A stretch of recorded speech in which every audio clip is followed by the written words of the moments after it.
Bharatiya Janata party का कार्यालय बना है, उसके बाद पहली बार यहाँ प्रेस कॉन्फ्रेंस कर रहा हूँ। जम्मू कश्मीर से मैं युवा मोर्चा के ज़माने से आता रहा हूँ। पार्टी ने इस बार हमें जिम्मेदारी जम्मू कश्मीर में खासकर वैली की दी। मैं पिछले 15 दिनों से वैली में हूँ और कल मैं डोडा के इलाके में कैंपेन के लिए सुबह ही निकलूँगा और फिर 9 तारीख तक मेरा 3 दिन का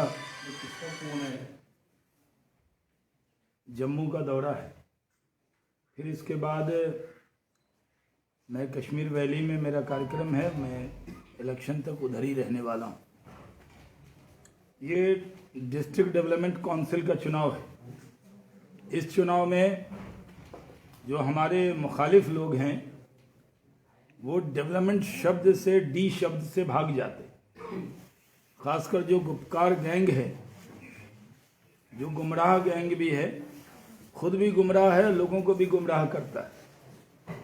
उनको ये उम्मीद नहीं थी कि इस तरह से भारतीय जनता पार्टी की बढ़ती हुई ताकत में वो इकट्ठे हो जाए। हमारी एक बढ़ती हुई ताकत है और अगर हम जहाँ भी मजबूत होते हैं हमारे खिलाफ, नॉर्थ में उसको महागठबंधन कहते हैं, यानी बीजेपी वर्सेस ऑल। उसी तरह जम्मू कश्मीर में भी Bharatiya Janata party versus all है, कांग्रेस का कहीं कोई अस्तित्व नहीं है। और आप देख रहे हैं कि जहाँ भी चुनाव हो रहे हैं, जैसे हैदराबाद के अंदर हम करीब 1200 गुना ज़्यादा बढ़े हैं। हमारा मकसद है इस चुनाव का कि जो पंचायती राज सिस्टम है, 3 टियर सिस्टम है, वो पूरी तरह लागू हो। ये डिस्ट्रिक्ट डेवलपमेंट काउंसिल का चुनाव है और हम इसमें कह रहे हैं D for development, D for dynasty free Jammu Kashmir और C for corruption free Jammu Kashmir. हम इस पर फोकस्ड हैं, लेकिन गुपकार गैंग के लोग और अन्य लोग इस चुनाव को इधर उधर की बात में उलझाना चाहते। हम इस चुनाव में डेवलपमेंट के मुद्दे पर जा रहे हैं, हम डायनेस्टी फ्री के मुद्दे पर जा रहे हैं, हम करप्शन फ्री जम्मू कश्मीर बनाना चाह रहे हैं। और जो नई परिस्थिति का निर्माण हुआ है, जम्मू में बड़ी तादाद में लोग हमारे साथ हैं, जो भी हमारी सभाएं हो रही हैं उसमें अपार भीड़ आ रही है।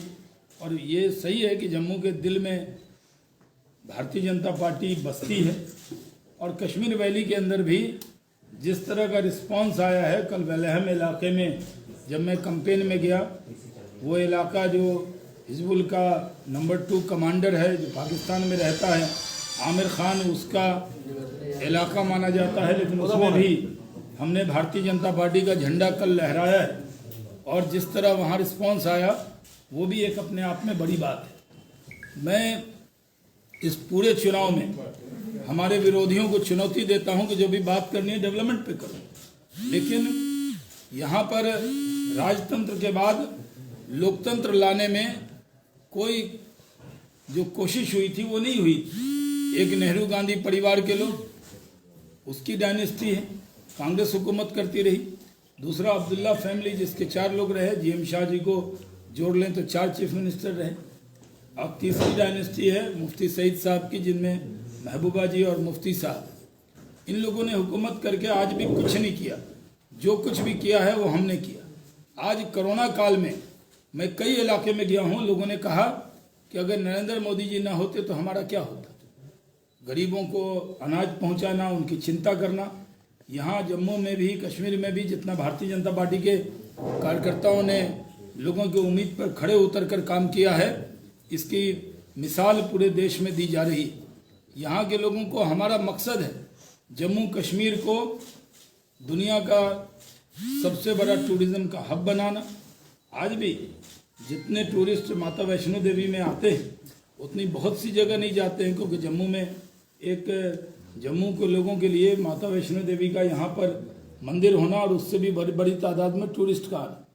उसी तरह जम्मू और कश्मीर के अंदर टूरिज़्म के ज़रिए इसको और आगे बढ़ाना, यहाँ के नौजवानों को रोज़गार से जोड़ना, और ये मकसद पूरा हो सकता है। लेकिन इस चुनाव को जहां अन्य दल ये समझ रहे थे कि भारतीय जनता पार्टी किस तरह लड़ेगी, तो भारतीय जनता पार्टी ने ये पूरा चुनाव बहुत गंभीरता से लड़ा है। और इस चुनाव के अंदर हम सब कार्यकर्ता हैं, चाहे पार्टी में पद कितना भी बड़ा हो जाए, कोई कैबिनेट मिनिस्टर हो जाए, कोई पार्टी का राष्ट्रीय पदाधिकारी हो जाए, लेकिन वो कार्यकर्ता ही रहते हैं। हमारे विरोधियों को बहुत एतराज़ है कि भारतीय जनता पार्टी के इतने नेता क्यों आ रहे हैं।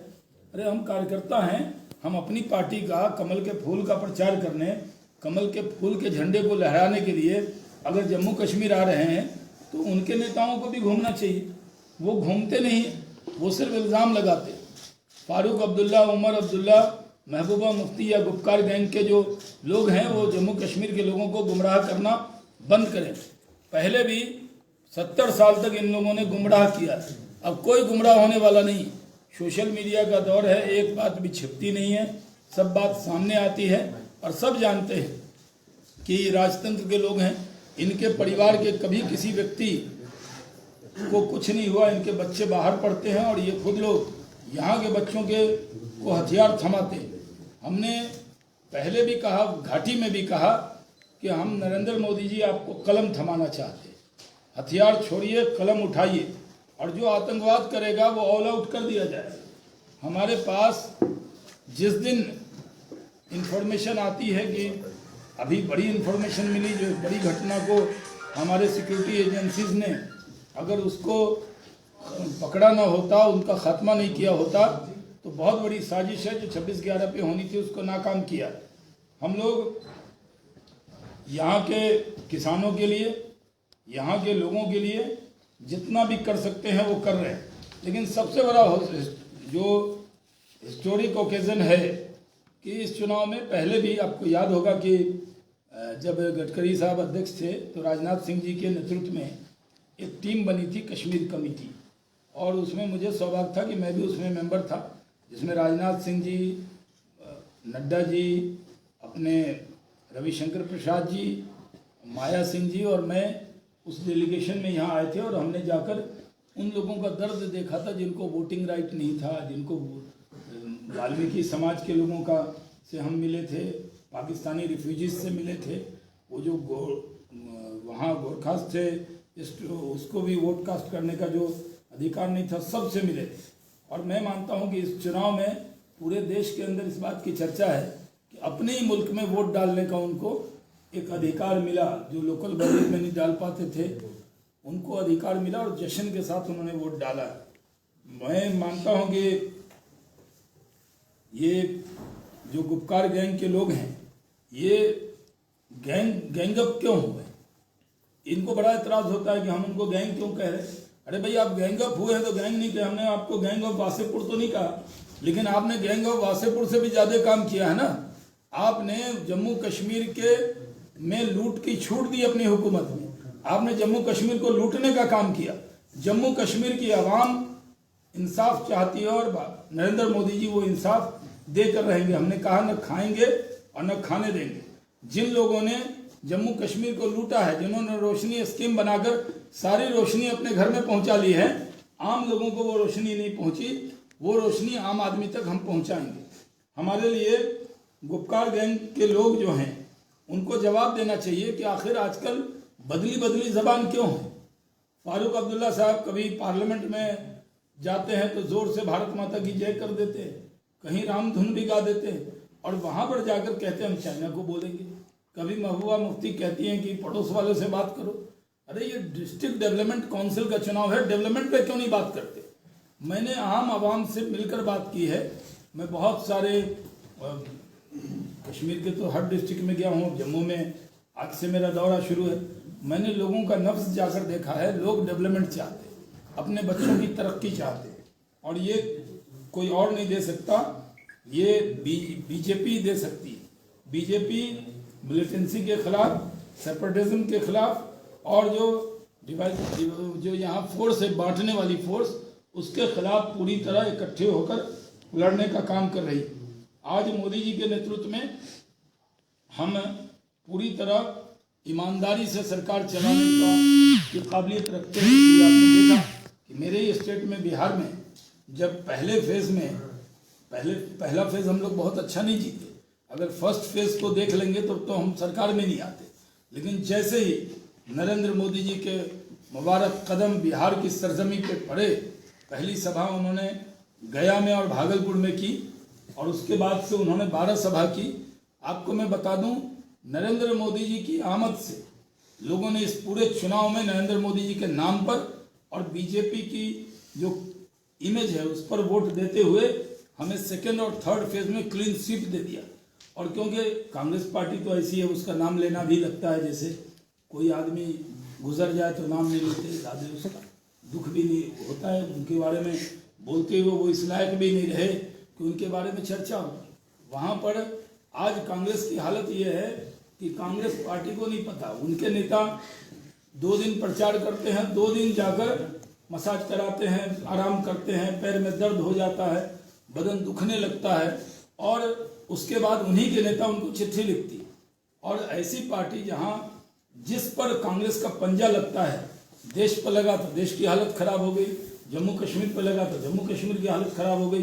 तेजस्वी यादव के लालटेन पर उन्होंने पंजा लगाया तो नीचे से तेल निकल गया और लालटेन बुझ गई। तो आप ये समझ सकते हैं कि कांग्रेस जिस डाल पर बैठती है वो डाल सूख जाता है। आज कांग्रेस के 23 नेता ने लिख कर दिया, आज वो अपनी पार्टी में ही अपने ही घर में कुछ कांग्रेस के नेता बेगाने से नजर आते हैं।